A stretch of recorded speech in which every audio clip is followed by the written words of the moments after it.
Bienvenidos a Cáncer Podcast. Hablemos de cáncer. Soy Diego Díaz, oncólogo médico. Soy Omar Ruiz, cirujano oncólogo. Y como esperamos que hayan visto en las redes o en los medios de comunicación, noviembre es un mes en el cual se destina al cáncer de pulmón y el pasado 17 de noviembre se conmemoró el Día Mundial contra el mismo y el día de hoy platicaremos sobre este tema que es la principal causa de muerte por cáncer y el cáncer más frecuente a nivel mundial. Y para esto, pues contamos con diferentes especialistas. Contamos con el doctor Jaime Alejandro. Ya lo conocen de previos podcasts. Él es neumólogo. Tiene, parte de lo que más le gusta hacer es el derrame pleural. Ya lo han escuchado. Y la doctora Araminta, que también nos había acompañado en algunos otros podcasts, que es radiooncóloga. Cuando seguramente a los que nos escuchan de temporadas pasadas hay algunos conceptos que les pueden sonar familiares como los de los equipos multidisciplinarios. Para los que quizá nos escuchan esta vez por primera ocasión, que les agradecemos. Uh-huh. En el manejo del cáncer participamos diferentes especialistas. Y en la parte de oncología de forma general hay 3 grandes ramas, que es la cirugía oncológica, la radiooncología y la oncología médica. En el caso particular del cáncer de pulmón, pues uno de los principales especialistas o de los principales componentes de este equipo también es el neumólogo. Bueno. Entonces, por eso es que en el día de hoy se decidió conjuntar a todos estos para platicar algunas cuestiones que vemos de los diferentes tratamientos, el papel que tiene cada uno de nosotros, principalmente en las etapas tempranas de la enfermedad, y cómo es que colaboramos de manera conjunta para que el paciente pueda tener mejores resultados. Y, podríamos... Comenzamos con Jaime, ¿no? Sí. Que es el generalmente, ojalá, el neumólogo sí. fuera... Ya lanza la pregunta para acá y ya te contesto yo. Sí. Por ejemplo, Jaime, tú que en muchas ocasiones haces el diagnóstico, cuéntanos cuál es tu participación desde el diagnóstico y en las partes iniciales del abordaje. Bueno, como tú bien dices, los equipos actualmente, la multidisciplina en oncología es como la punta de lanza, así como en otras áreas, pero en oncología... dado que hay muchos cánceres de todos los órganos conocidos, pues cada rama tiene diferentes especialistas. En el caso de pulmón, los neumólogos cumplimos ciertos papeles desde el diagnóstico, como bien lo decías, hasta en la parte de tratamiento o hasta en los manejos paliativos de los pacientes. Normalmente los diagnósticos de cáncer de pulmón pueden venir desde muchos especialistas, ¿no? Muchas veces los oncólogos de primera instancia reciben a un paciente que ya viene quizá referido de otro especialista con un diagnóstico de un tumor. También los cirujanos pueden recibir a los pacientes con el mismo diagnóstico y muchas veces los pacientes por la sintomatología respiratoria asociada al cáncer, que muchas veces es la tos, la falta de aire o los síntomas respiratorios, van primeramente con neumología. Cuando nosotros recibimos un paciente en neumología, cualquier paciente que recibamos por cualquier causa neumológica, al menos en las consultas de neumología y prácticamente en todas, la pregunta es ¿fumó o no fumó? ¿No? Entonces, el diagnóstico de un cáncer pulmonar normalmente empieza por la pregunta de si el paciente fumó o no fumó. ¿Por qué? Porque fumar es la principal causa de cáncer pulmonar actualmente. Es la mayoría de los pacientes, más del 90% de los pacientes con diagnóstico de cáncer pulmonar son exfumadores o fumadores actuales. Por lo tanto, muchas veces por ahí empieza el diagnóstico. Lo siguiente en este tipo de pacientes pues es el abordaje de si pueden tener un cáncer, ya sea porque en este momento estén presentando síntomas como la tos, la falta de aire, el sangrado por las vías respiratorias o simplemente por el riesgo. ¿Qué quiere decir el riesgo? Que si tú tienes un paciente de cierta edad que fumó muchos años, el paciente es un paciente con factores de riesgo para cáncer pulmonar. Y ese paciente normalmente es sometido a estudios que le llamamos de screening o de escrutinio, que son estudios donde realizamos, en este caso, actualmente una tomografía de baja dosis para detectar lesiones, que puedan ser lesiones ya bien en etapa temprana, que son cánceres que pueden ser potencialmente curables, o cánceres en etapas avanzadas, que quizá ya no sean curables, pero en los cuales sí podemos ofrecer pues, un tratamiento de sostén para el paciente para la mejoría de síntomas. Además de esto, los neumólogos lo que hacemos es evaluar el estado pulmonar del paciente para las subsecuentes etapas del tratamiento, ¿no? Porque prácticamente desde la etapa oncológica médica, o sea, el tema de una quimioterapia, hasta el tema de una cirugía o hasta el tema de una radioterapia, requieren que el paciente cumpla ciertos criterios respiratorios, como pruebas de función pulmonar, capacidades pulmonares, enfermedades pulmonares previas que pueden predisponer o no a las consecuencias no deseadas de los tratamientos. Entonces, es como lo que hacemos los neumólogos normalmente en el abordaje de un paciente.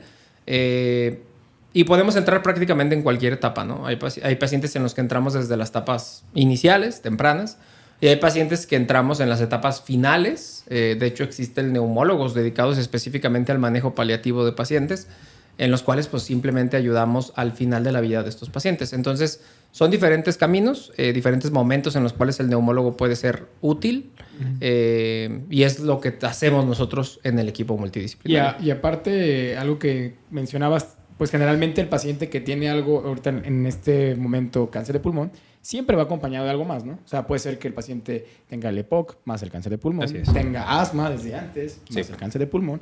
Entonces, es algo fundamental, ¿no? Ustedes en cualquier momento, como lo dijiste, se pueden involucrar, ¿no? Sí, sí que es importante esa parte porque muchas veces cuando llega el diagnóstico de cáncer, es tan abrumador para el paciente, es tan grande el diagnóstico que se borran todas las demás enfermedades, ¿no? El paciente olvida que tenía asma, olvida que tenía EPOC, olvida que tenía cualquier otro problema respiratorio o de cualquier otro órgano, y muchas veces muchos de los síntomas asociados en el paciente no son realmente por el cáncer. Por el tumor, exacto. Son por la enfermedad de base. Por la enfermedad de base.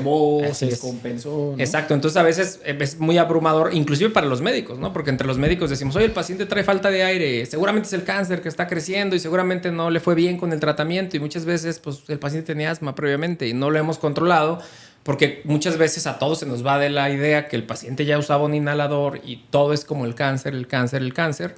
Y hay muchas otras enfermedades que están detrás que hay que recordar porque van de la mano de la multidisciplina del cáncer, ¿no? Por eso es importante a veces tener a médicos generalistas, por ejemplo, medicina interna, en estos equipos, porque justamente ven el conjunto, ¿no? Integral. Cuando estamos en la subespecialidad, de pronto perdemos de foco estas cosas, y es importante tener a alguien que integre al final todo esto en el paciente para no perder estos puntos, ¿no? Ya hay veces donde el neumólogo funciona como ese integrador, al menos en la parte respiratoria, ¿no? Sí, de acuerdo. Y muchas ocasiones, ya que viene este paciente con el diagnóstico, por lo general que se discute en este equipo multidisciplinario, se suelen hacer estudios para hacer la estadificación, que es conocer qué tan avanzado o calizado se encuentra el tratamiento, y por lo general en estas sesiones pues nos encontramos especialistas de las diferentes áreas como los que estamos hoy aquí. Y una de las siguientes preguntas sería, si nos enfocáramos solamente en las etapas tempranas, muchas veces el paciente cuando oye cáncer, y no solo de pulmón, busca a alguien que se lo quite. Entonces, ¿cuál es el papel, Omar, de la cirugía? O sea, ¿todo tumor que se diagnostica va a cirugía? No, la verdad es que ahí es donde entra la sesión multidisciplinaria, ¿no? Para determinar qué paciente se puede beneficiar. Y idealmente el paciente que se va o se considera candidato a cirugía es una paciente con una etapa temprana. Digo, lo hemos mencionado en diferentes podcasts, no es el objetivo de este, pero si decidimos en el equipo que, por ejemplo, Jaime dice, ¿sabes qué? Eso es un paciente que sí es apto, que tiene las condiciones, le hizo las pruebas pertinentes y dice, se puede operar. Se le hicieron las pruebas pertinentes y Jaime dice, se puede operar, pues ya pasaría a la parte de cirugía, ¿no? Y aquí importaría, yo nomás, no vamos a hablar de cuestiones quirúrgicas, nada más, si el tumor está pequeño, menos 2 centímetros, y está periférico, se puede hacer segmentos, que es lo que se está haciendo en la actualidad. Si el tumor está mayor a 2 centímetros o es más central, pues generalmente terminan en lobectomía, que es quitar un segmento más grande del pulmón. Y para poder hacer esto, pues es importante la valoración del neumólogo, ¿no? Como lo había comentado pues con Jaime, ¿no? Y si Jaime dice, ¿sabes qué? Por la edad del paciente, por los comórbidos, porque no solamente es lo pulmonar, ¿no? Diabéticos, hipertensos, con cardiopatía isquémica, y se considera en el departamento que no se considera operable, pues ahí es donde me gustaría preguntarle a Araminta, ahí qué papel pudiera tener la radiooncología. Bueno, en estas etapas tempranas, en el cáncer de pulmón ahorita ya tiene mucho auge algo que se llama radiocirugía. Lo pueden leer como SBRT, que es radiocirugía corporal, o radioterapia ablativa. Todo esto es lo mismo, pero al final son dosis muy grandes de radiación en pocas sesiones. En cáncer de pulmón se considera, pues cuando son etapas muy tempranas, tumores menores de 5 centímetros, pero tenemos que hacer diversas evaluaciones, ver en qué sitio está, si está central, otro término que se llama ultracentral, o sea, qué tanto pone en riesgo pues zonas vitales del pulmón y de otros órganos. Debemos también hacer evaluaciones, como ya dijo el neumólogo, ver también su capacidad pulmonar, todo esto, si es candidato a una radiocirugía.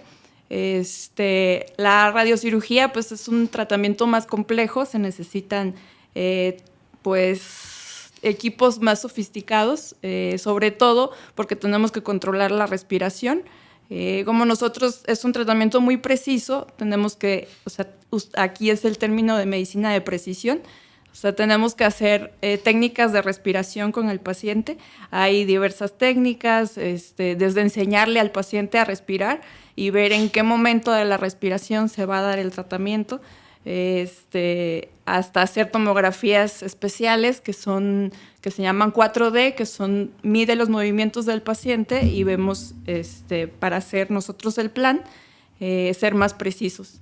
Pero sí, en el cáncer de pulmón de etapas muy tempranas es ahorita una buena técnica que también tiene terapias ya muy avanzadas y la curación llega a ser hasta el 90%, ya muy parecido a una cirugía. Claro. Y ahí, pues, la discrepancia en general nada más es de hacer la selección adecuada, ¿no? De quién va para cada cosa, ¿no? Pero como lo dijiste, es prácticamente equiparables, ¿no? En el paciente así. Y nada más para la gente de la evaluación en general, central nos referimos siempre, mientras más cerca esté a la vía aérea hacia la tráquea, más difícil es de quitarlo técnicamente y más difícil es también darle una radiación muy alta porque está más cerca del corazón, entre otras cosas, ¿no? Sí, al principio. Más lejos esté, pues más fácil, ¿no? Exacto. Sí, antes era una contraindicación, ahorita ya se pueden tratar todos, nada más es en más sesiones para tener menos dosis por cada sesión. Y un punto importante en esto que tocan es que muchas veces la mayoría de la gente piensa que lo único que cura es la cirugía.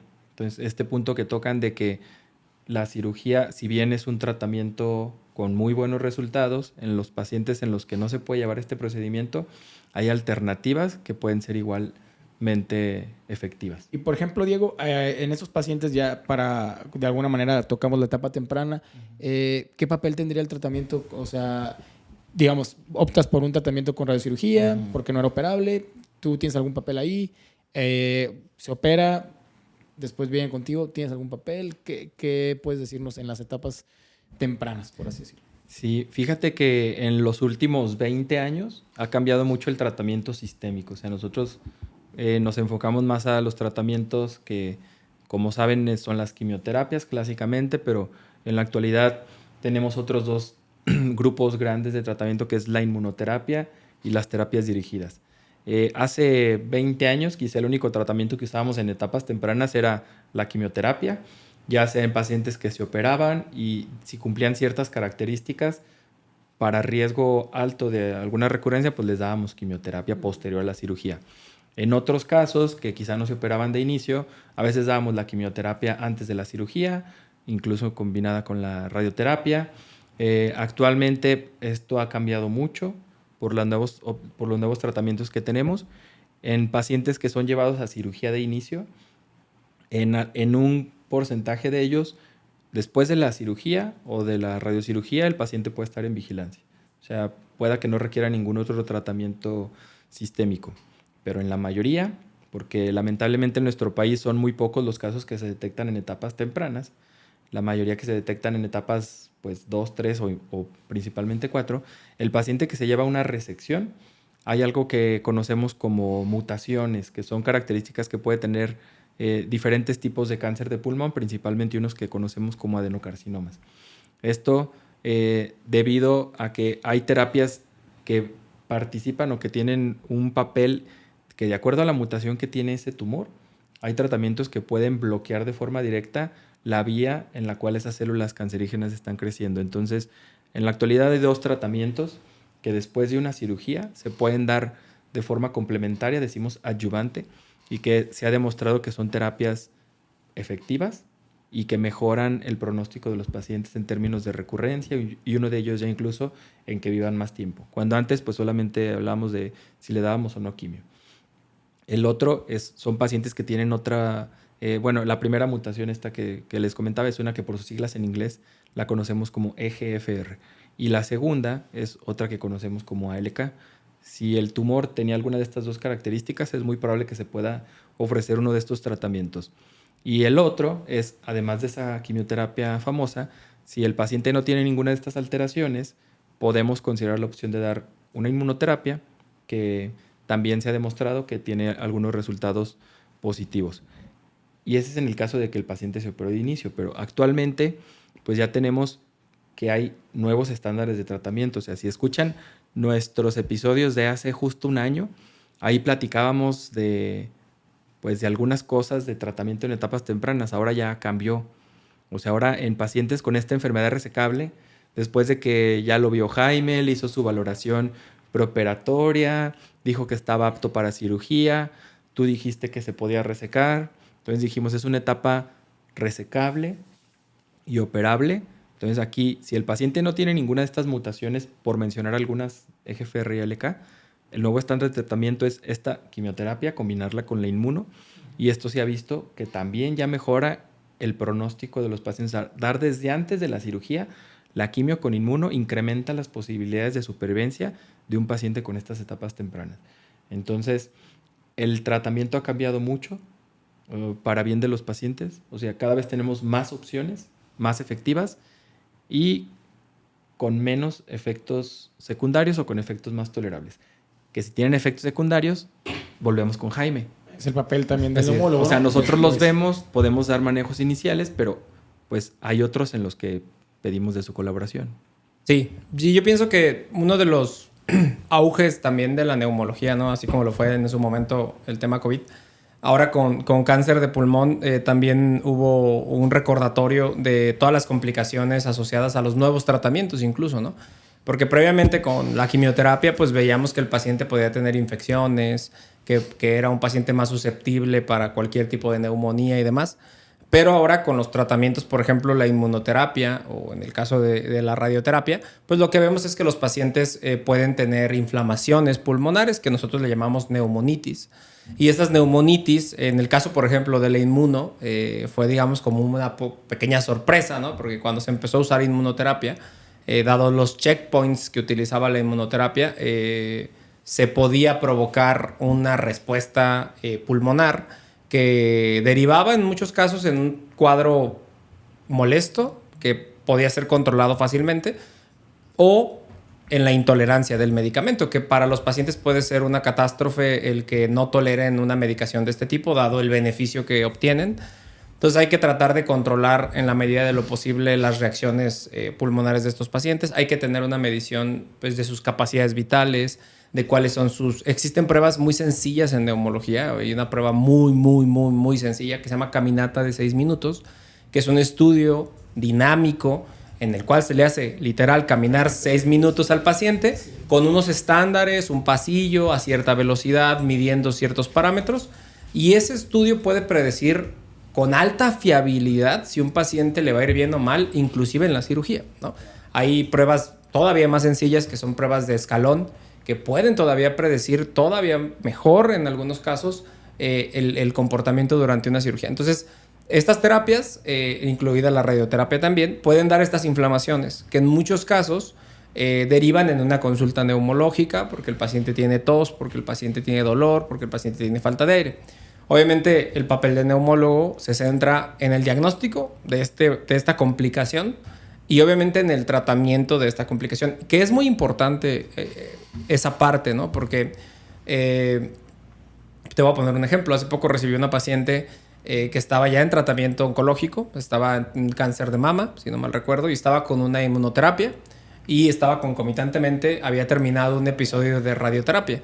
Y la paciente fue porque tengo tos, que empezó hace unos días, bla, bla. Tenía una historia de una intolerancia al medicamento de inmunoterapia. Entonces, el papel de nosotros se centra en investigar quién es el culpable, ¿no?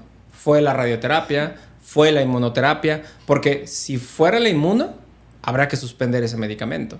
Y para la paciente eso significaba un tema de avance de la enfermedad.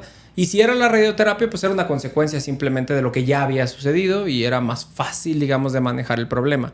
Entonces, eso es más o menos en lo que se centra el trabajo de los neumólogos, en investigar cuáles son los fármacos que tomó el paciente, cuáles tienen una toxicidad pulmonar importante, que eso también a veces es difícil de investigar, digámoslo así, porque existen compendios. Existe un compendio muy famoso para los neumólogos, se llama Neumotox, donde investigamos cualquier reacción a cualquier medicamento y donde se puede reportar cualquier reacción a cualquier medicamento, incluido la radioterapia. Entonces ahí puedes buscar justamente si lo que tomó tu paciente puede estar relacionado. Entonces, pues el trabajo es investigar eso y darle una solución que beneficie a todos los especialistas, ¿no? Que tanto y al paciente. Al final el paciente es el que necesita quitarse, porque el paciente va por tos. El paciente dice, bueno, inclusive cuando llega por un diagnóstico de cáncer va por tos. Su problema es la tos, ¿no? ¿Cuándo se le va a quitar la tos? Entonces, a veces los pacientes que ya están en tratamiento, por ejemplo, quirúrgico, también siguen con tos. Entonces, la chamba del neumólogo es esa, paliar esos síntomas para lograr que el paciente tenga calidad de vida a largo plazo. O supongamos también que si va a recibir tratamiento con radioterapia y tiene tos, pues también a ellos les dificulta, ¿no? En esa movilidad dice, oye, pues no le puedes decir no tosa, ¿no? Exactamente. Exacto, sí. No, digo, es importante lo que decía Claro, ella, de que ocupa, ¿no?, que no el paciente tenga cierta control de la respiración, por ejemplo. Que eso es inclusive también en temas de biopsias. Por ejemplo, si ocupamos tomar una biopsia, ocupamos que el paciente tenga cierto control de la respiración, porque se hacen muchas de ellas despierto el paciente. Entonces, sí, la valoración neumológica previa a cualquier procedimiento de origen oncológico es importante porque da algo que nosotros llamamos también el tiempo cero. El tiempo cero del paciente pues son cómo estaban sus pruebas de función pulmonar previo a que iniciara todo, ¿no? Cómo estaba su espirometría, cómo estaba su caminata de 6 minutos, cómo estaba su DLCO, que es un estudio que mide la capacidad de mover oxígeno de los pacientes, y cómo estaba su tomografía. Y entonces eso nos da una pauta del seguimiento, porque al final todo lo que le hagamos al paciente tiene que ver para el beneficio del paciente. Todo se decide en los equipos multidisciplinarios que nos ha pasado a nosotros, pues la decisión se basa en eso, ¿no? ¿Qué función tiene el paciente y si va a tolerar lo que le vamos a hacer? Y es lo importante de tener un seguimiento, ¿no? Desde que lo veas desde el inicio. Por eso si decimos en el diagnóstico, pues es muy importante, ya sea quien lo diagnostique, que siempre se incorporen todos, porque pues, si no va a decir, pues, oye, Jaime va a preguntar, ¿y cómo estaba antes? Pues quién sabe, ¿no? ¿Hacia dónde va? Quién sabe, ¿no? Eso es lo importante, ¿no? Exacto, sí. Yo creo que esa parte es... Y fíjate que a lo mejor no lo hemos mencionado previamente, o a lo mejor de una manera muy superficial, pero también algo, la fisioterapia, ¿no? La fisioterapia pulmonar, creo que tanto en la parte para neumología, ya sea en los preparativos prequirúrgicos, posquirúrgicos, en el seguimiento de los tratamientos, también funge un papel muy importante, ¿no? Sí, la fisioterapia, que digo, es como parte de las prescripciones de un neumólogo, que aquí obviamente... sería importante también hablar después con un rehabilitador pulmonar, pero parte de las prescripciones de un neumólogo cuando los pacientes visitan a un neumólogo, a nosotros, es si el paciente necesita o no rehabilitación, ¿no?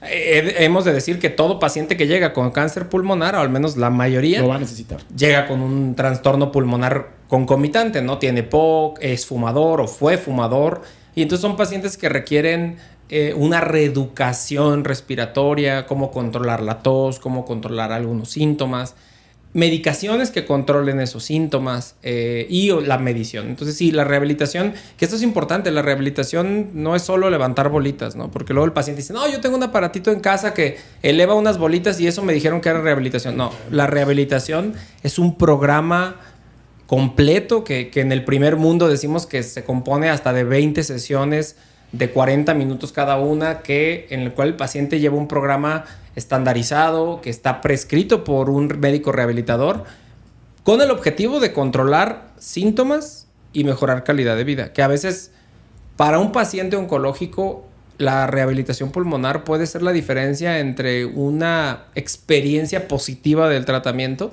o una experiencia negativa. y a veces no se toma tanto en cuenta, ¿no? Porque muchas veces los pacientes pues están apurados por recibir tratamiento. Lo que quieren es que la radioterapia empiece inmediato, que la cirugía sea ya, que la quimioterapia sea inmediata. Y a veces hay que explicarle al paciente que va a correr un maratón. Yo les digo, ¿no? Los pacientes van a correr un maratón cuando empiecen eso y tienen que estar preparados muscularmente y todas sus enfermedades tienen que estar lo más correctamente manejadas para que el paciente no vaya a tener una complicación asociada a los tratamientos. Entonces, a veces los neumólogos, yo siempre lo digo con los colegas, a veces no somos muy bien vistos en los grupos multidisciplinarios porque muchas veces pues, es el stop. Somos como el stop, somos como el freno. También nos toca muchas veces a los neumólogos aprender mucho de los otros especialistas, justamente, por ejemplo, en el caso de la radioterapia, que es un área con la que de pronto los neumólogos solo vemos la complicación, ¿no? Tenemos un sesgo con los tratamientos porque los neumólogos vemos las complicaciones muchas veces y tenemos un sesgo, ¿no? En el caso de la radioterapia, pues creo que el porcentaje de eventos pulmonares es del 4% o menos. Entonces, realmente, la mayoría de los pacientes ni siquiera van a toparse con el neumólogo en el camino. Pero ese 4% va a caer. Y va a tener tú que dices, ir. Pues todos vienen. Exacto, claro. Sí, es un sesgo que tenemos todos los especialistas. Pero, al final, los pacientes que se benefician, pues también son los que menos acuden a visitas médicas con muchos médicos, ¿no? Entonces, los neumólogos, lo único que hacemos es ver estos detalles en lo pulmonar. Contras y avisar, ¿no? Avisar a todos para que todos estén pendientes de cuáles son los posibles escenarios y poder entrar a tiempo a tratar las complicaciones, ¿no? Porque a veces el paciente se retrasa en esa complicación y hay que detectarla a tiempo y pues pasa por una valoración. Sí, claro, y al final no es lo mismo ya esperarla, ¿no? Dices, le puede pasar. Exacto. Y actúas más rápido, ¿no? Exacto, sí. Y por ejemplo, aquí Araminta nos gustaría también, y con Diego en conjunto, en esos pacientes que probablemente... sabemos que la mayoría son metastásicos, pero en los pacientes que están con enfermedad ganglionar, o sea, que son ya localmente avanzados, que ahí lo mencionó Diego, a lo mejor la quimio-radio funcionan un papel, ¿no? En conjunto. ¿Cuál sería tu papel ahí, Aramita? Pues mira, como dijo Diego, ya tiene muchos años que ha avanzado en cáncer de pulmón. Ya desde los 70 se empezó a tratar en un principio solo con radioterapia y se vio que la sobrevida pues era muy mala en los pacientes. Luego se empezó a agregar que si la quimio antes y luego la radio, o sea, por separado. Se vio que mejoró un poquito, pero aún así no cambiaba mucho. Hasta que se empezó ya a investigar dar junto la quimio con la radio y ahí ya se vio una diferencia significativa en la sobrevida. Nosotros ahí ya damos un tratamiento que se llama convencional, que son ya muchas sesiones de radiación, son entre 30 a 35 máximo, dividida una por día, de lunes a viernes, y se da en conjunto con la quimioterapia. Aquí también necesitamos técnicas avanzadas que se llama IMRT o BIMAT. ¿Para qué? Para evitar radiar pues, órganos sanos. También tenemos que usar equipos especiales para la respiración y todo esto. Pero para darles el tratamiento. Exactamente. ¿No? Y pues igual, aquí pues Jaime, pues también te toca, ¿no? La parte del seguimiento, ¿no? Una vez que pasan el tratamiento, pues darles el manejo si tuvieran alguna complicación. Sí. O viceversa. Sí, que tuvieran complicaciones, digamos, es como el tema. Los neumólogos algún tiempo estuvimos relativamente cercanos del tema de radioterapia, porque también uno de los tratamientos es la braquiterapia, pero por medio de broncoscopía. Para algunos tumores. La realidad es que son técnicas avanzadas, son técnicas que requieren mucho conocimiento del paciente y justamente a veces desconocimiento del paciente lleva al rechazo de las terapias, ¿no? Que yo creo que es importante también que cuando visiten a un neumólogo, el neumólogo tenga conocimiento de estos temas, ¿no? Porque muchas veces los pacientes tienen ciertas dudas y malas concepciones, ¿no? A mí en consulta, por ejemplo, los pacientes me preguntan, ¿no? Justamente hoy me pasó doctor, están radiando a mi hermano y yo traigo náuseas y vómito y quiero saber si no... Ya me contagió. Exacto, si no la paciente iba por tos, ¿no? Y es una paciente que es la cuidadora primaria. Esa paciente tiene reflujo y su tos es por reflujo, pero pues obviamente ella tiene Me está dando. Exacto, ¿no? Entonces es importante quitarle todas esas dudas a los pacientes cuando se enfrentan a una consulta respiratoria. Y vuelvo a lo mismo, ¿no? A mí me acaban de dar radioterapia como paciente con cáncer y empecé con tos. Y voy a consulta neumológica y también hay que pensar que quizá no es la radiación, porque de hecho la gran probabilidad es que no sea la radiación. hay que buscar los otros factores que tiene el paciente. A ver, es un paciente con cáncer y es un paciente que puede estar ansioso, deprimido, es un paciente que puede tener tos por ansiedad, puede tener tos por reflujo, puede tener otras enfermedades que le provoquen la tos y no necesariamente tiene que ver con el episodio de radiación, ¿no? A veces los pacientes llegan inmediatamente a los días y aunque hay complicaciones agudas, la realidad es que la mayoría de los pacientes no son tan rápidos, la mayoría son complicaciones que pueden sufrir después. Entonces, es importante evaluar todo eso con los pacientes, ser muy concienzudos. Y aquí es donde viene el papel, por ejemplo, de la tomografía, ¿no? La tomografía para nosotros y el ultrasonido y la espirometría son estudios pues, de base que podemos hacer rápidamente y que podemos ver rápidamente alteraciones. ¿Algún cambio o algo, no? Sí, nosotros le conocemos como intersticio a la parte más fina del pulmón, al lugar donde se realiza el intercambio gaseoso. Y ahí es donde normalmente las terapias como la inmuno o la radioterapia pueden generar un daño y hay que cuidarlo porque el intersticio pulmonar es lo que da la capacidad de respirar. Entonces, ustedes cuando quitan un pedazo de pulmón, pues están quitando intersticio.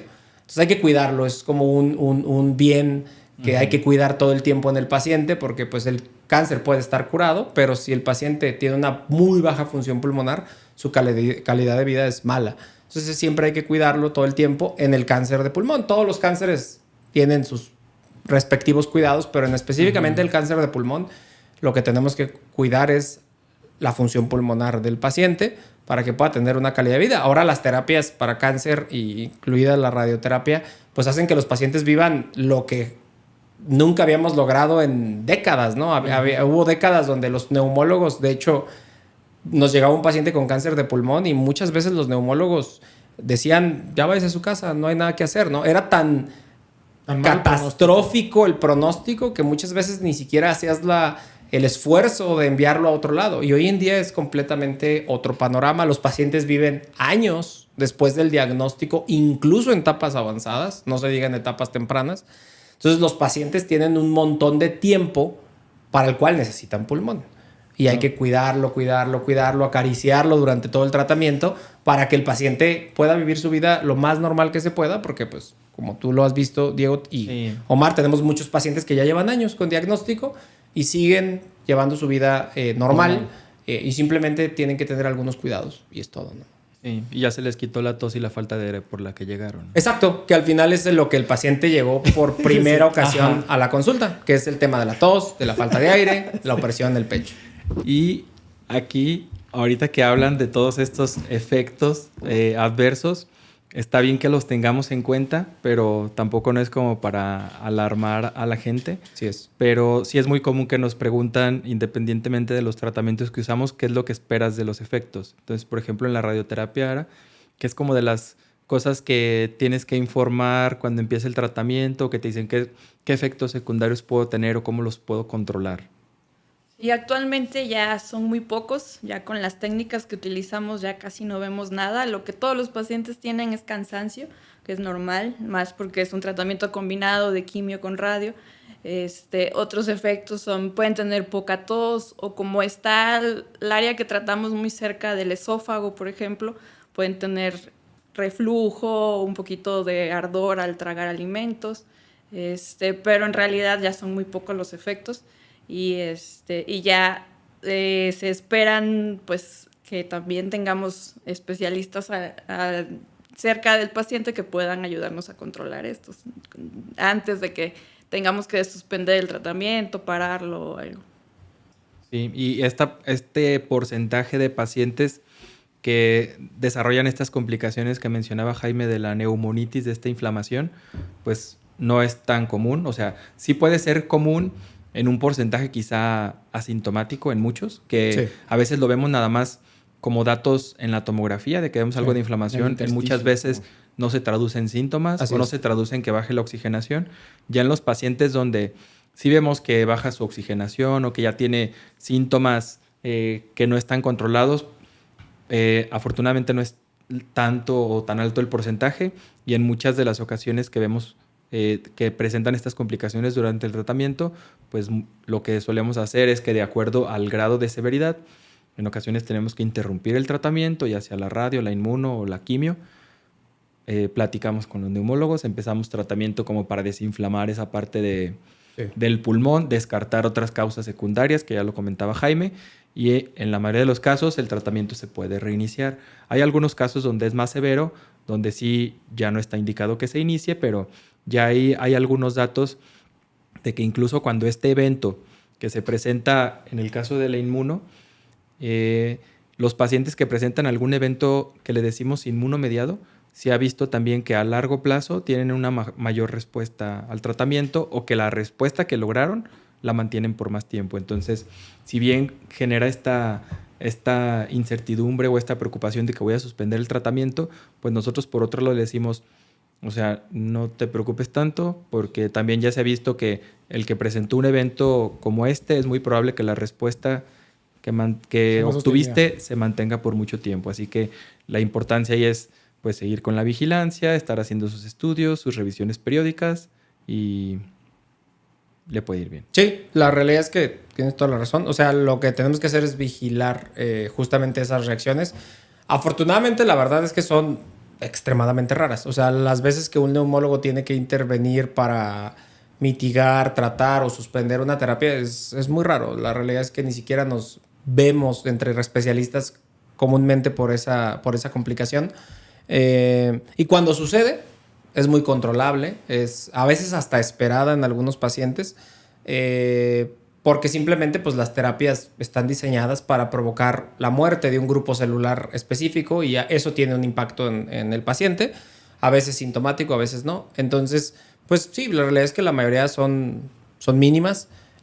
Muchas de ellas mitigadas a veces por la rehabilitación, por ejemplo. O sea, la realidad es que tener una rehabilitación previa a cualquier tratamiento oncológico muchas veces es la diferencia entre un paciente que va a tener muchos síntomas y un paciente que no. No solo por los tratamientos, sino a veces por la postración que provocan los tratamientos, ¿no? Una quimio, en el caso de las quimios antiguas, digámoslo así, que provocaban que el paciente de pronto se debilitara muchos días, pues eso podía provocar que el paciente se postrara, dejara de hacer actividad y tuviera síntomas como falta de aire. Pero pues actualmente eso se puede mitigar bien con rehabilitación previa, cuando se puede, y con la vigilancia de las pruebas. Las pruebas de función pulmonar nos permiten predecir la evolución de los pacientes. Obviamente, ahora hablábamos de cáncer temprano, y cuando hay cáncer temprano, pues a veces tenemos un paciente perfecto, ¿no? O sea, tenemos un paciente que muchas veces acudió a un control de tomografía porque lo vio en internet, porque lo escuchó en este podcast, y acudió a hacerse una tomografía que actualmente son gratuitas. Por ejemplo, aquí en los hospitales Ángeles del Carmen están gratuitas las tomografías. Y puede ser un paciente en perfectas condiciones, que no tiene otra enfermedad, y ese paciente pues es candidato a hacerse cualquier tipo de tratamiento. Muchas veces realmente esos pacientes son sanos por lo demás y pues pueden tolerar cualquier cosa. Entonces, realmente por eso diagnosticar temprano es la meta. Es la meta siempre. Diagnosticar pronto a esos pacientes siempre va a ser la meta, porque es la diferencia muchas veces entre vivir algo que fue una anécdota fea o una enfermedad que se convierta en un problema crónico, que es como actualmente se consideran muchos cánceres como una enfermedad crónica. Entonces es importante por eso que cualquier persona que tenga antecedentes de haber sido fumador, de haber estado expuesto a humos, leña, haber estado expuesto a cualquier tipo de humo, de combustión, de cualquier cosa que se queme, que genere vaporcito, que se genere humos de combustión de algo, tiene que acudir a hacerse un estudio de screening. ¿Desde cuándo? A partir de los 40, es una buena edad para empezar a hacerlo. Si tiene antecedentes de cáncer pulmonar en la familia, pues también es importante hacerse estudios. Pero sí, hay que acudir, hay que hacerlo, porque son casos curables, son casos muy controlables, que realmente son simplemente anécdotas muchas veces para los pacientes. Entonces es importante descubrirlos a tiempo, ¿no? Sí. Oye, Omar, y ahorita que ya no hablamos mucho de la cirugía, pero bueno, ha habido muchos avances en la radio, ha habido muchos avances también en el manejo médico, pero en la cirugía, ¿qué ha habido de nuevo? En la cirugía, pues en general, pues habíamos tratado, mencionó... ¿Qué ha cambiado del bisturí? No, pues en el bisturí ha cambiado muchas cosas. Una de ellas es Jaime comentó que lo ideal es preservar acariciar, mencionó Jaime, ese pulmón a lo largo del tratamiento. Y lo que se busca en la cirugía es cada vez cirugías más pequeñas, ¿no? Es lo que buscamos hacer. Al encontrar enfermedades en etapas tempranas con los tamizajes, pues podemos ofrecer segmentectomías, ¿no? Que antes, pues, hacer una segmentectomía en un paciente con cáncer de pulmón, pues era algo que no se hacía, ¿no? Y que se ha visto que impacta, que la sobrevida global son exactamente igual. Quitarle un segmento para que se imaginen, cuando hablamos de segmentos, como una rebanada de pizza, ¿no? De los 10 pedazos que puede tener el derecho, le quitas una rebanadita con los ganglios, ¿no? Y cuando el tumor ya es más grande, pues generalmente quitamos un pedazo más grande, ¿no? Que es la lobectomía, es un lóbulo, ¿no? Eso ha ido cambiando. Eso es el estándar, segmentos y lóbulos. Y la evolución ha tenido que ver con la tecnología, al igual que en la radioterapia, pues de hacer cirugías abiertas, hacer cirugías por videotoracoscopía, que es con la camarita, los famosos rayos láser, a hacer la cirugía con robot, ¿no? Que eso es como que la evolución. ¿Y a qué te ayuda cada una? Pues la recuperación del paciente es mejor, dura menos tiempo en hospital, el dolor, que es uno de los síntomas que generan muchas complicaciones pulmonares por atelectasias y muchas cosas que es importante, por eso lo mencionaba Jaime, la rehabilitación previa, para que el paciente sepa qué va a esperar, sepa cómo manejarlo y el paciente tenga una mejor evolución. Y eso nosotros llamamos algo que se llama ERATS, que es como en tórax, es como que la cirugía temprana, la recuperación temprana, el manejo del dolor adecuado, y es donde es como los de transbambalinas, ¿no? El anestesiólogo, o sea, muchas cosas que no vemos y no sabemos, pero que forman, el paciente no lo sabe, pero forma parte del equipo multidisciplinario, ¿no? Y eso es lo que ha cambiado en cirugía. Y el evento, yo creo que lo que estamos viendo en estas etapas es en qué momento damos la radiación, en qué momento lleva la cirugía, en qué momento va la inmuno, eso es lo que está permitiendo cambiar las cosas, ¿no? Entonces, igual la cirugía no es para todos, todos se deben de operar, siempre hay un momento ideal para el paciente y siempre hay que buscar cuándo es ese momento.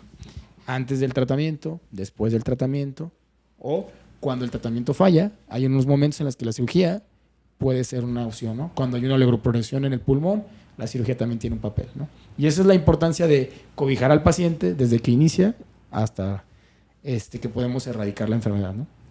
Eso es. Y yo te quería preguntar, Omar, respecto al tema de cirugía robótica, ajá, o sea, ¿qué entienden los pacientes cuando les hablan de cirugía? Yo pienso que muchos pacientes cuando les hablamos de cirugía robótica deben de pensar que Robocop. Entra un Robocop al quirófano. Ajá. Entonces, ¿qué es lo que significa realmente? Ajá. Y cuáles son los beneficios a largo plazo, ¿no? El robot, la cirugía robótica se refiere a la opera un cirujano, o sea, el cirujano el que maneja el robot es el que hace el procedimiento. Es una herramienta, ¿no? En vez de tener una camarita que metes, que es la videotoracoscopía, es un utensilio, una plataforma donde van unos brazos que se manejan en una consola, ¿no? Como en el Nintendo. Digamos que está la consola en el paciente y una consola donde el cirujano mueve los brazos del robot y puede operar al paciente. Yo tengo en el consultorio, bueno, siempre les enseño, miren, cuando es por videotoracoscopía, estas son las pinzas que utilizan. Cuando son por robot, estas son las pinzas que se utilizan. Y creo que la manera de que lo puedan entender es como explicándoles, siempre ponerles algún ejemplo de una cirugía. Digo, no que vean la cirugía como tal, pero como para que lo entiendan, porque sí, a veces piensan que llega y lo van a operar un robot, pues no es así, ¿no? Y la realidad que uno de los temas que tiene que ver también con la radioterapia, pues es la disponibilidad, que desafortunadamente en Guadalajara solo tenemos 2, ¿no? Entonces a veces quisiéramos ofrecérselos a todos y no se puede, ¿no? Y tampoco el robot es para todos, ¿no? También hay tumores que eran muy voluminosos, que se fueron a tratamientos con inmunoterapia, con quimio, y que pues la cirugía no está tan sencilla y muchas veces tenemos que elegir cuándo sí y cuándo no. Creo que como lo hemos platicado, la elección del paciente es lo que nos va a hacer que nos vaya bien. Sí. Si nos empecinamos a que el robot es lo mejor en todo, no es así. No, yo creo que hay que elegir muy bien al paciente para que nos vaya bien, ¿no? De acuerdo. Y hace rato decías lo de... me dijo de las ventajas. Nada más para terminar las ventajas. Perdón. Pues las heridas... Yo creo que la principal ventaja del robot, te lo puedo decir, es que cuando usamos mínima invasión como en la laparoscopía, por ejemplo, o en el tórax, que algunos hacen uniportales, otros ponen varios puertos, el puerto se moviliza conforme mueves las pinzas. Porque pues está entre las costillas, ¿no? Entonces eso les genera un poco más de dolor a los pacientes. Obviamente que se controla, ¿no? Y el robot tiene un centro en el que el robot rota el trocar sin movilizarse dentro del paciente y le genera menos molestia. O sea, es algo que yo creo de lo principal entre la mínima invasión, porque hay pacientes que hay doctores que pueden hacer una cirugía perfecta, ponen una cirugía muy chiquitita y dices, bueno, pues es que yo le hago una herida de 4 centímetros. O sea, sí, pero durante el procedimiento se hacen mucha manipulación de pinzas y eso al final se impacta en la evolución de la molestia. Y en el robot, las incisiones, el trocar, que se fija el brazo no hace ese movimiento. Es más fino y ves mucho mejor. Otra cosa que lo pueden platicar los cirujanos que hacen robot es que en la toracoscopía la cámara depende de tu ayudante y en el robot no. Tú visualizas lo que tú quieres ver, ¿no? Okay. Entonces, eso es prácticamente lo que te permite. Y hablando ya casi para cerrar, yo creo, de ventajas y de una de las cosas que dijo Jaime ahorita de la radio. O sea, la radio... ¿qué decías? ¿Que se contagiaba o qué? Sí, que sí, los pacientes tenían este miedo, ¿no? O sea, de que eso es real, Lara, de que, esa radiación se pasa y la otra es cuáles serían las ventajas de tener la radiocirugía o la radioterapia en etapas tempranas. No, todos esos son mitos, ya tenemos un capítulo solo dedicado a eso y son muchos, pero sí, es como la primera pregunta de todos los pacientes. Me tengo que aislar, o porque vienen pacientes que se acaban de hacer un PET y los aíslan unos días, entonces creen que es lo mismo, la misma radiación, pero no, aquí es como, nosotros les explicamos que es como si le hiciéramos una radiografía todos los días, o sea, no hay que aislarse, es radiación que no se contagia a nadie y pues no pasa nada. Y las ventajas de una radiocirugía en etapas tempranas, aún no le quitamos el papel a la cirugía. No vamos a empezar con eso. Ya hay estudios que la están comparando, pero todavía no. Todavía tiene su papel y ya en los que no se operan, sí tiene muy buenos resultados en sobrevida, que si se da el tratamiento con radioterapia convencional, que es la de muchas sesiones pequeñas por día, ahí no hay ningún beneficio, el beneficio es como del 30%, o sea, eso y nada es igual. Y aquí sí, el beneficio es hasta del 90% y las complicaciones son muy pocas, la verdad, haciéndolo en un lugar como se debe y con todos los equipos necesarios. Yo creo que sin quitarle, porque la verdad es que la radioterapia tiene un papel muy importante, el principal problema es el tejido, ¿no? Que es algo que a ustedes les encanta. Saber qué quedó, cómo quedó, quedan células tumorales, no quedan células tumorales, en el seguimiento. Algo que tiene mucho papel también es... sabemos que menos del 10% de las células, una respuesta mayor, o sea, todo eso tiene que ver. Yo sé que vas a decir, en una etapa temprana no lo vas a medir, pero es algo que, si acaso, sería la desventaja, ¿no? O sea, podría decirlo. Sí. Al final yo pienso que en el tema es es que lo que pasa es que cuando estamos aquí en un podcast tenemos que generalizar. Ajá. Y cuando generalizamos, pues entra un grupo de pacientes que es muy homogéneo, pero así no es la vida real. Ajá, los pacientes tienen condiciones muy distintas porque, por ejemplo, si llega un paciente con un cáncer pulmonar en etapa temprana, pero con una enfermedad como el EPOC en etapa avanzada, con una etapa clínica 4 del EPOC que le da no más de 3 años de mortalidad a ese paciente, con una función pulmonar menor al 30%, pues probablemente la cirugía no va a ser la opción y probablemente la radioterapia podría ser una opción para ese paciente o el tema de tratamiento médico, ¿no? Son pacientes complejos, muy, muy complejos porque todo les afecta, ¿no? Todo les haces una biopsia y se pueden complicar. Neumotórax. Hay que valorar y aquí es donde entran, por ejemplo, junto con los neumólogos muchas veces entran las valoraciones oncogeriátricas, ¿no? Claro. Que son valoraciones que debemos de hacer en los pacientes que tienen una edad avanzada y que muchas veces tenemos que decidir si el tratamiento médico ya no es una opción, si el tratamiento quirúrgico ya no es una opción y si solo que hay que paliar síntomas. Son los casos extremos, son los casos que son los que nos meten en problemas. Claro, lo que se ve también día. Y son los que en la multidisciplina se resuelven, porque el paciente que es un paciente típico, pues uno lo puede resolver en su consultorio a veces solo y lo comenta pues por cordialidad con el equipo. Claro. Pero la realidad es que los pacientes complejos son los que nos ponen a pelear en los equipos de multidisciplina, que para eso es el equipo de multidisciplina, para tener una discusión y poder llegar a lo mejor que le toque al paciente en ese momento. Y son casos a veces que son muy complejos para todos. Y es dinámico, ¿no? Es dinámico, sí. Alguien que no era, después se vuelve. Exacto. Y... Sí, porque un tratamiento neumológico, por ejemplo, un buen tratamiento neumológico en una enfermedad muy reversible puede hacer que una función del 30% se vaya a una función del 50% y eso cambia todo el panorama. Una rehabilitación puede hacer que un paciente que tenía una funcionalidad dada de pronto mejore a una funcionalidad mejor y entonces eso genera un beneficio a largo plazo. Sí, y quizá como en esta parte de lo que dices de intentar generalizar, uno de los mensajes, sin entrar en las controversias de quién es mejor o no, es que son alternativas que se pueden curar, ¿no? O sea, que son alternativas con un objetivo curativo. Es que yo pienso que el objetivo a largo plazo es que la oncología médica gane, ¿no? Yo creo que al final el objetivo sería que el paciente tuviera un tratamiento en pastilla, que no fuera una quimioterapia, que fuera cualquier cosa, que el paciente se la tomara y el cáncer desapareciera. Y no ocupara nada más. Entonces ese es como el objetivo a largo plazo, ¿no? En algunos tumores pareciese a veces que estamos cerca a un punto de lograrlo, pero la realidad es que el tumor puede avanzar y puede ocupar de todas las demás ramas, ¿no? Sí.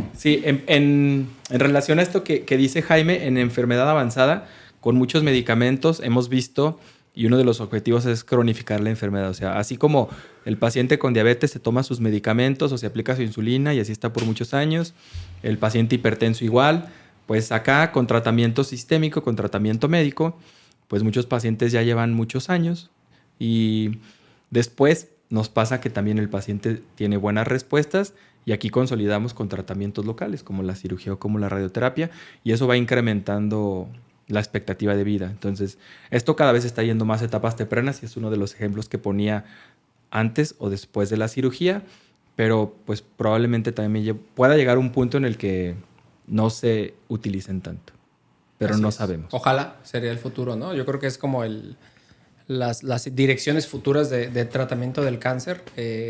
Como lo hemos logrado lo han logrado los científicos que se dedican a la investigación de esto, lograr el avance en que una enfermedad... que antes no era ni pensable, ¿no? Ajá, que era impensable. Porque a todos les iba mal, ¿no? Exacto. Y Entonces, ahora, el cáncer es la nueva polio de hace muchas décadas, ¿no? Que se trató por muchos años de apaciguar y se logró. Entonces...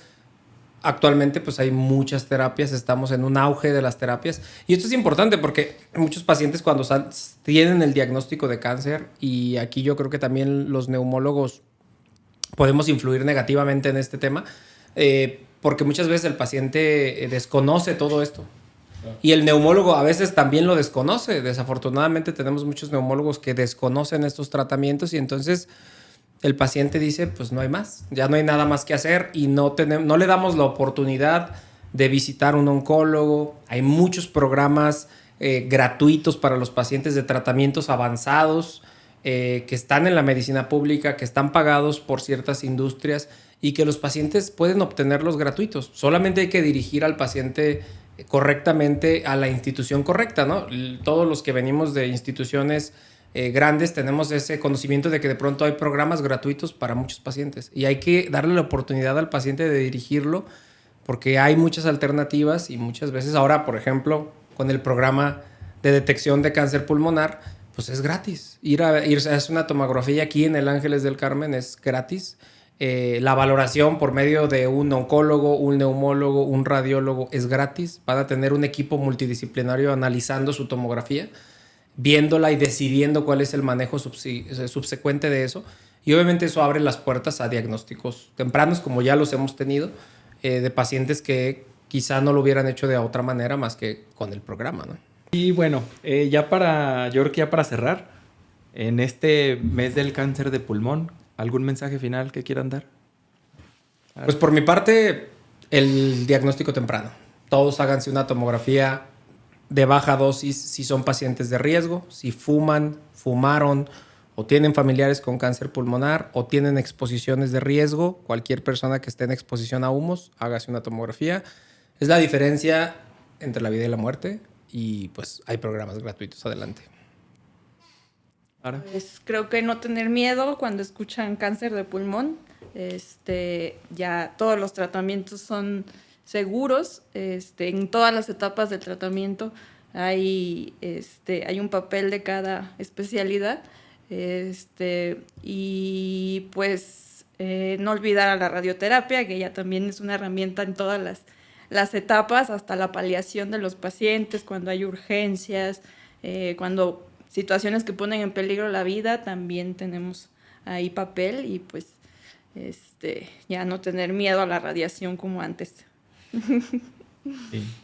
Y nada más recordarles, lo mencionó Jaime, pues está el programa de tamizaje, ¿no? Ya lo mencionó. Si eres candidato, tienes dudas, pregunta, ¿no? No está de más, ¿no? Sí. Y dentro de ese programa de tamizaje les recordamos los criterios, que son personas mayores de 50 años, con antecedente de tabaquismo, ya sea activo o que lo hayan abandonado en los últimos 15 años, antecedente familiar de primer grado, o sea, papá, mamá, hermanos, hijos que hayan tenido un cáncer de pulmón, y también enfermedad pulmonar obstructiva crónica, la famosa EPOC. Cualquiera de estos pacientes entra en el programa. Nos pueden contactar ahorita por las redes que les va a comentar Omar, y se hace una evaluación. Si cumple con estos criterios, se da o se les ayuda como para todo el procedimiento, y la tomografía es completamente gratuita. Se revisa por el equipo y después de esta revisión se entregan los resultados directamente a cada persona. Y bueno, muchas gracias por acompañarnos. Gracias por la invitación. Gracias por la invitación. Recuerden que este podcast es informativo. Si desean más información o bajo cualquier síntoma de sospecha, acude con un especialista certificado. En Canker, tu lucha es nuestra lucha. Síguenos en nuestras redes sociales, @canker.oncología, en Facebook, Instagram, TikTok, en @cankeroncología en YouTube y en nuestro sitio web canker.com.mx. Y vía WhatsApp al 33 15 19 47 00. En este WhatsApp pueden mandar un mensaje si tienen alguna duda del programa de tamizaje.